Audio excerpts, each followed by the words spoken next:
میرے دوستو، ہمیں تربیت دی گئی دعا کرو۔ اللہ نے دعا کرنے کے طریقے بتائے کہ ایک نبی دعا کرتے ہیں، اللہ تعالیٰ اس کو تھوڑی تاخیر کر دیتے ہیں، وہ ایک ولیہ کے حجرے میں جاتے ہیں، وہاں طرح طرح کی نعمتیں دیکھتے ہیں، وہاں سمجھتے ہیں خدا کی رحمتیں نازل ہو رہی ہیں۔ وہاں آپ دعا، حضرت مریم ولیہ تھی، حضرت مریم معلوم ہوا کہ ولیوں کے ڈیروں پر خدا کی رحمتیں نازل ہوا کرتی ہیں۔ میں بات یہ کرتا ہوں مگر دیکھنے کے لیے کوئی زکریہ چاہیے ہے نا، اندھا تو نہیں چاہیے۔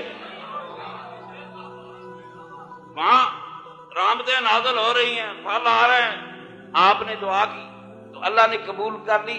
تو قرآن نے بتایا کہ ایک دعا وہ ہوگی جو میرے ولیوں کے ڈیروں پہ جا کے قبول ہوگی،